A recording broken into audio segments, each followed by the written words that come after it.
Há luzes que cruzam a terra e deixam um rastro eterno de amor, paz e caridade. Uma presença que o tempo não apaga.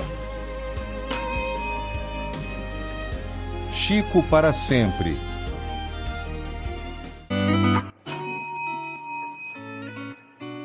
Sinceramente, não sei como os espíritos conseguiram produzir o que produziram por meu intermédio. Um sujeito bronco como eu, escrever versos de Augusto dos Anjos, Castro Alves, João de Deus. Eu creio que sou médium. Se ninguém acreditasse, eu seria obrigado a acreditar. Onde é que eu iria arranjar tantas ideias? Fomos surpreendidos por Chico completamente pronto e alegre, que nos acordara convidando-nos para um passeio. Olhei o relógio. Eram 5:30 da manhã, um frio horrível. Mas lá fomos nós, os três, caminhando por veredas desconhecidas em busca de uma cachoeira. O local era majestoso.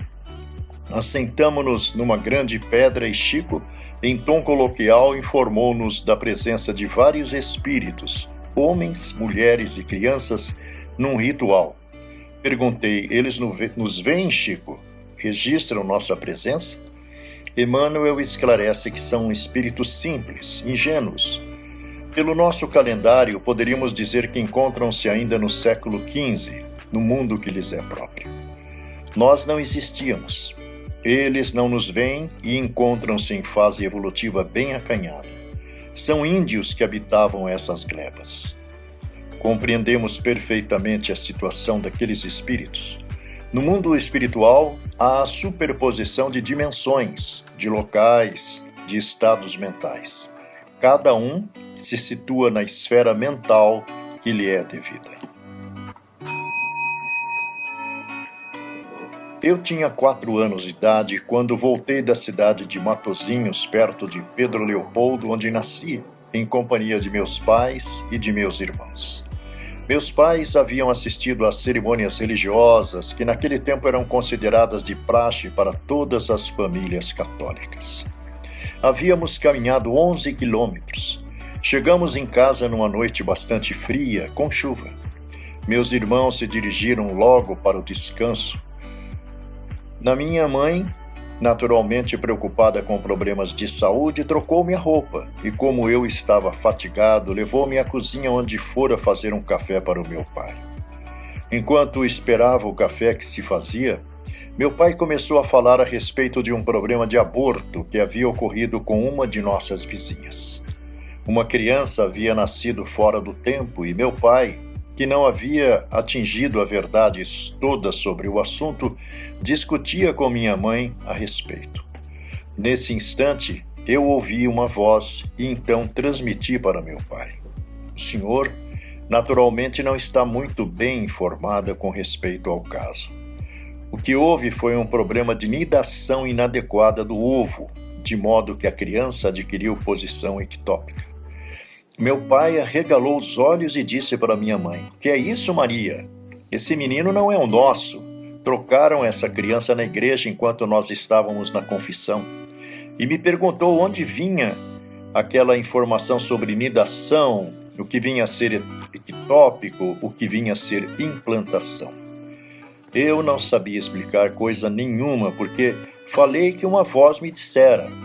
Ele me olhou com muita desconfiança e minha mãe comentou: "Não, João, este menino é o nosso mesmo. Este menino não é nosso, até a roupa dele está mudada." Então minha mãe explicou: "Eu mudei a roupa da criança por causa do frio." Meu pai ficou naquela dúvida. 4 anos de idade, eu me recordo muito bem. A esquizofrenia, na essência, decorre de transformações de caráter negativo no quimismo da vida cerebral. Esse problema, no entanto, procede da vida espiritual. Antes do processo reencarnatório, transferimos conosco para o mundo espiritual o problema da culpa que tenhamos instalado dentro de nós. Muitas vezes sofremos condições de vida que podemos chamar de vida purgatorial no outro mundo, mas somos devolvidos à terra mesmo, aos núcleos habitacionais em que as nossas culpas foram adquiridas e muitas vezes trazemos conosco o problema da esquizofrenia.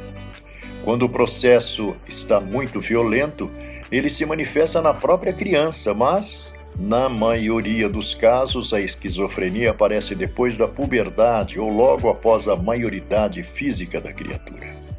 É um problema decorrente de nossos débitos no campo espiritual em outras vidas.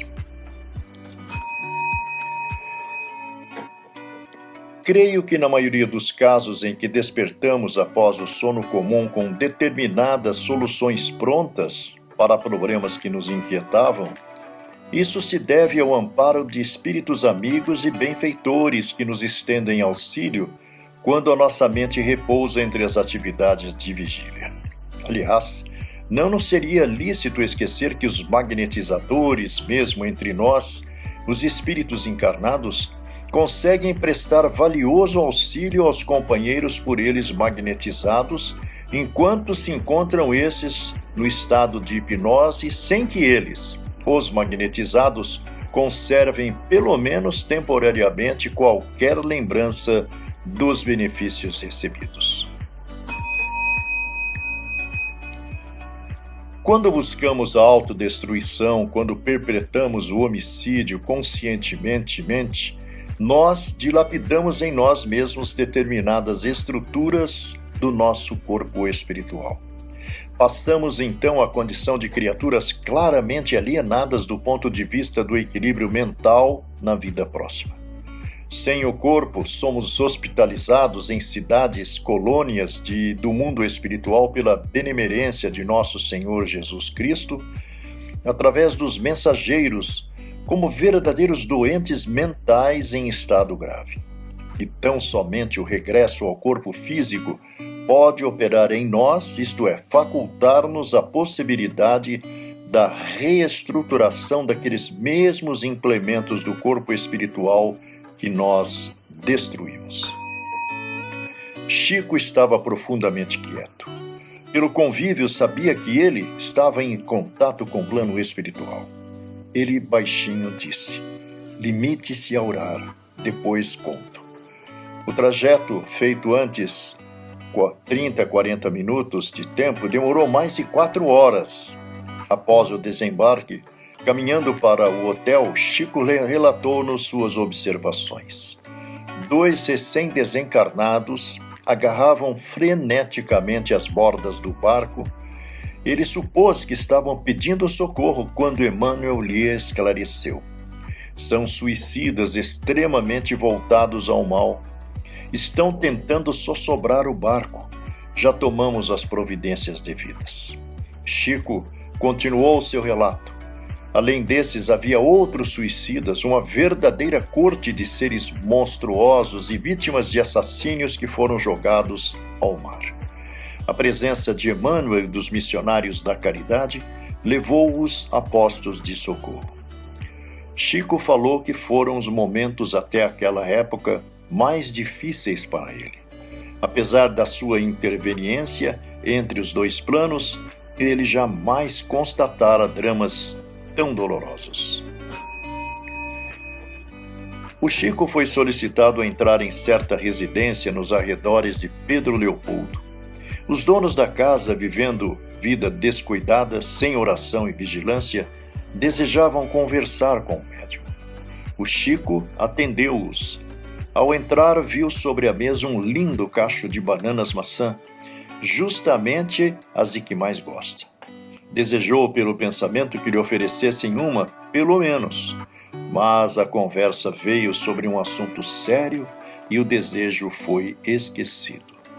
Quando conseguiu atender às consultas dos irmãos visitados, olhou para a porta da rua e viu 2 espíritos galhofeiros e um deles dizia: "Vamos entrar e comer estas bananas."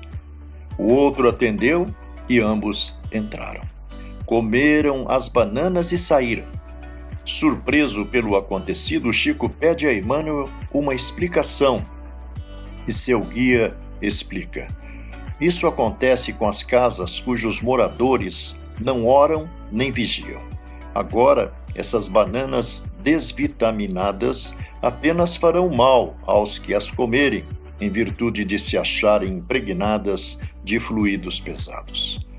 Tem razão os nossos irmãos protestantes quando oram as refeições, porque sabem por intuição que no simples ato da alimentação no lar reside a nossa defesa. A nossa oração aí, além do mais, é um ato de agradecimento ao Pai por tudo que nos concede. Atrairemos com ela as suas bênçãos para o que comemos e para a nossa residência. Certa feita, estando em São Paulo, um comerciante tivera o prazer de receber a visita do médium Chico Xavier. Desconhecendo a vida real dele, afirmou ser ele um privilegiado. O humilde ceareiro da doutrina espírita, sem trair sua condição de equilíbrio, respondeu de pronto: meu amigo, eu não sei quais são os meus privilégios perante os céus, porque fiquei órfão de mãe com 5 anos de idade.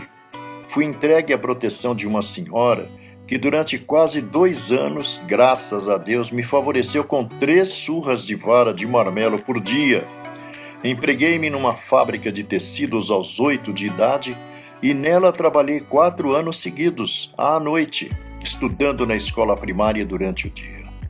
Não podendo continuar na fábrica, empreguei-me como auxiliar de cozinha, balcão e porta num pequeno empório durante mais 4 anos. Em seguida, empreguei-me numa repartição do Ministério da Agricultura, na qual trabalhei 32 anos, começando da limpeza da repartição até chegar ao escriturário, quando me aposentei. Em criança, sofri moléstia de pele, fui operado no calcanhar, onde me cresceu um grande tumor. Sofri dos 12 aos 15 de coreia ou mal de sanguído. Fui operado em 1951 de uma hérnia estrangulada. Acompanhei a desencarnação de irmãos que me eram particularmente queridos em família. Sofri um processo público em 1944 de muitos lances difíceis e amargos por causa das mensagens do grande escritor Humberto de Campos. Em 1958, passei por escandalosa perseguição com muitos noticiários infelizes da imprensa, perseguição de tal modo intensa que me obrigou a sair do campo reconfortante da vida familiar em Pedro Leopoldo, onde nasci, transferindo-me para Uberaba em 1959, para que houvesse tranquilidade para meus familiares, que não tinham culpa de eu haver nascido médium. Em 1968, fui internado no Hospital Santa Helena, em São Paulo, para ser operado numa cirurgia de muita gravidade que agora, no princípio deste ano, do 50º de minhas pobres tarefas mediúnicas, agravou-se num processo de angina que começou em novembro do ano passado. Angina é essa com a qual estou lutando muito. Se tenho privilégios, como o senhor imagina, devo-os ter sem saber. Carlos Torres Pastorino, autor do livro Minutos de Sabedoria, sacerdote que tinha importante cargo numa das ordens no Vaticano, renunciou a este por causa de uma atitude de intolerância da autoridade máxima da escola religiosa que representava. E em 1977, no 28 de agosto, melhor dizendo, ele, no jornal O Popular de Goiânia, falou sobre Chico Xavier, recordando que em 1952, em Pedro Leopoldo, pela primeira vez encontrou Chico Xavier, um homem que teve influência decisiva em toda a sua vida espiritual. Proveniente do clero católico, diz Pastorino, onde encontrara muitos espíritos de escol, a figura e o espiritualismo desse modesto Chico Xavier sombreou a todos, pois descobri nele uma autenticidade absoluta. Às noites na cidadezinha de então, passeávamos a conversar sobre os mais variados temas do espírito. As lições auridas jamais me saíram da memória, quando, por exemplo, descrevia a constituição do universo, pelo qual viajava em espírito, percorrendo diversas galáxias e penetrando os segredos de sua formação e do desenvolvimento do maquinismo perfeito que nos rege. Suas palavras permanecem gravadas em anotações que, ao chegar ao hotel, eu fazia cuidadosamente, a fim de não esquecer as impressões que ele sentira. Falavam-me à alma seus ensinamentos profundos, dados com imensa humildade e sem qualquer pretensão de sabedoria. Contou-me particularidades de diversos planos, tanto do astral quanto do mental, aqueles com quem conversava aurindo conhecimentos úteis à vida prática, as lições dos mentores espirituais que encontrara e traçando para minha vida um roteiro definido e perfeito de obediência às tarefas que me seriam cometidas.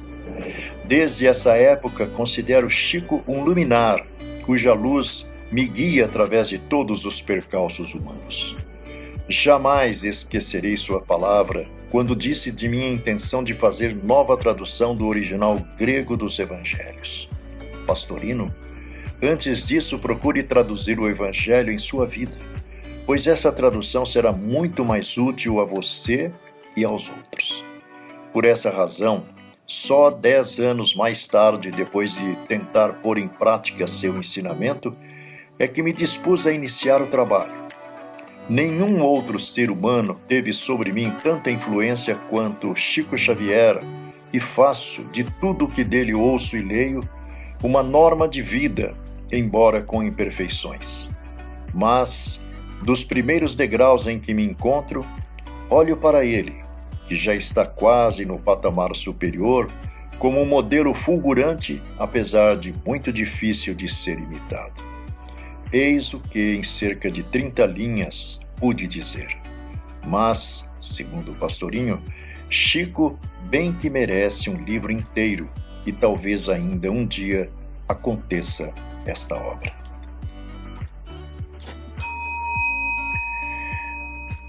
Um confrade entusiasta elogiava o Chico a queima-roupa, ao fim de movimentada sessão pública, e o médium, desapontado, exclamou: "Não me elogie dessa maneira, isso é desconcertante. Não passo de um verme neste mundo." Emmanuel, junto dele, ouvindo a afirmação, falou-lhe paternal: "O verme é um excelente funcionário da lei, preparando o êxito da sementeira pelo trabalho constante no solo e funciona ativo na transmutação dos detritos da terra, com extrema fidelidade ao papel de humilde e valioso servidor da natureza. Não insulte o verme, pois, comparando-se a ele, porquanto muito nos cabe ainda aprender para sermos fiéis a Deus, na posição evolutiva que já conseguimos alcançar." De todos os tópicos, destaco o caso como um fato de amargar. Surpreendi-me bastante. Não supunha capaz de semelhante gesto. Julgava-o distanciado das ideias de direitos autorais. E como a questão por ele suscitada em carta endereçada às tuas mãos é muito triste, limito-me a dizer: que pena. Imagine se Jesus nos cobrasse direitos autorais de suas bênçãos. Onde iríamos? É por isso que estranho a cobrança de tais vantagens por parte daqueles que o servem neste mundo. Isso é compreensível nos servidores da morte, sempre receosos do presente e do futuro, mas nos filhos da vida eterna não posso compreender.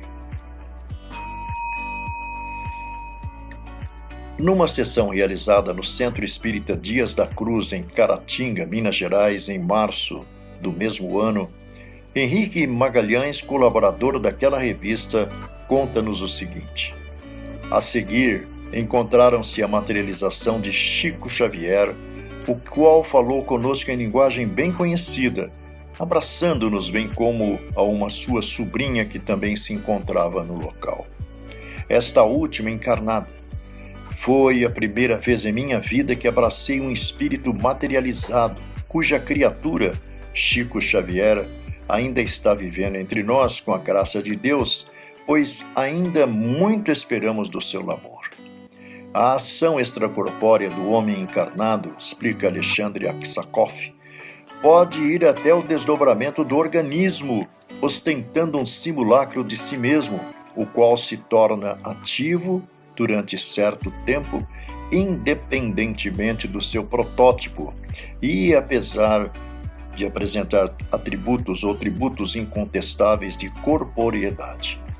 No caso particular da materialização de Chico Xavier, afirma o nosso confrade Aureliano Alves Neto em brilhante artigo publicado no Jornal de Curitiba Mundo Espírita, houve concomitantemente um fenômeno espiritual, de vez que se fez imprescindível a doação de ectoplasma por parte dos médiuns do Centro Espírita Dias da Cruz.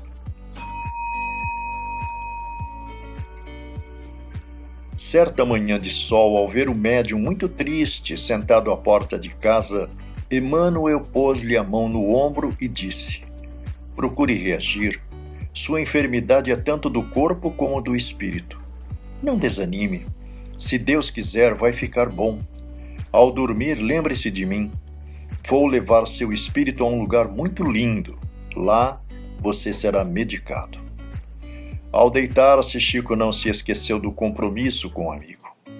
Adormecendo, viu-se passeando em espírito por um jardim maravilhoso, com flores, como nunca vira na terra. Lá, no fim, sentado num banco envolto numa luz alaranjada, estava um menino delicado. Emmanuel fez a apresentação e, para a surpresa do médium, o garoto segurou-o no colo com extrema facilidade. Passou as pequenas mãos luminosas pelo corpo de Chico, acariciou-o, apertou-o de encontro ao peito e depois disse, sorrindo: pronto, está medicado. No regresso para casa, ainda no espaço, Emmanuel explicou-lhe: você recebeu um remédio de que estava muito necessitado, uma transfusão de fluidos. Pela manhã vai acordar bem melhor, mais forte, sem cansaço e sem febre. A partir daí, o médium começou a melhorar rapidamente, sarando. Chico Xavier repassando o pensamento do espírito do médico e engenheiro Joaquim Murtinho. O espírito rebelde ou impulsivo que foge às necessidades de adaptação assemelha-se a um molinete elétrico armado de pontas cuja energia carrega e simultaneamente repele as moléculas do ar ambiente. Assim, esse espírito cria em torno de si um campo magnético sem dúvida adverso, qual a seu turno há de repeli-lo, precipitando-o numa roda viva por ele mesmo forjada. Transformando-se em núcleo de correntes irregulares, a mente perturbada emite linhas de força que interferirão como tóxicos invisíveis sobre o sistema endócrino, comprometendo-se a normalidade das funções. Mas não são somente a hipófise, a tireoide ou as cápsulas suprarrenais as únicas vítimas da viciação. Múltiplas doenças surgem para a infelicidade do espírito desavisado que as invoca. Moléstias como o aborto, a encefalite letárgica, a esplenite, a apoplexia cerebral, a loucura, a nevralgia, a tuberculose, a coreia, a epilepsia, a paralisia, as afecções do coração, as úlceras gástricas e as duodenais, a cirrose, a icterícia, a histeria e todas as formas de câncer podem nascer dos desequilíbrios do pensamento. Em muitos casos, são inúteis quaisquer recursos medicamentosos, porquanto só a medicação do movimento vibratório da mente, à base de ondas simpáticas, poderá oferecer ao doente as necessárias condições de harmonia. Quando o ônibus estava parando, uma criança de uns 5 anos, apresentando bastante penúria, grita por mim, de longe. Chamava por tio Chico com muita ansiedade. O ônibus parou e eu pedi então ao motorista: pode tocar o ônibus, porque Aquela criança vem correndo em minha direção e estou supondo que este menino esteja em grande necessidade de alguma providência. O ônibus seguiu, eu perdi naturalmente o horário. A criança chegou ao meu lado arfando, respirando com muita dificuldade. Eu perguntei: "O que aconteceu, meu filho?" Ele respondeu: "Tio Chico, eu queria pedir ao senhor para me dar um beijo." Esse eu acho que foi um dos acontecimentos mais importantes da minha vida. Nos anos 70, frequentando por algumas vezes a casa de Chico Xavier em Uberaba, primeiramente naquela anexa à Comunhão Espírita Cristã, onde ele passou a residir desde 5 de janeiro de 1959, e depois, no ano de 1976, já alocado lá no Grupo Espírita da Prece. Pela sua casa haviam muitas frases, muitos pensamentos impressos e afixados em soleiras de portas, em paredes, talvez como lembretes para ele mesmo, né? Uma delas, diante da situação, às vezes um tanto quanto perturbadora em que eu me encontrava, chamou-me muito a atenção e fixei-a na memória, porque serve para todos os tempos, em todas as ocasiões. Dizia a frase: "Muito tarde é que se vê que não se amou bastante." Muito tarde é que se vê que não se amou o bastante. Muito obrigado e até a próxima semana. O exemplo arrasta, a palavra conforta e o amor permanece. Obrigado por caminhar conosco neste tributo à maior alma de nossa história. Chico para sempre. Guarde essa luz no coração.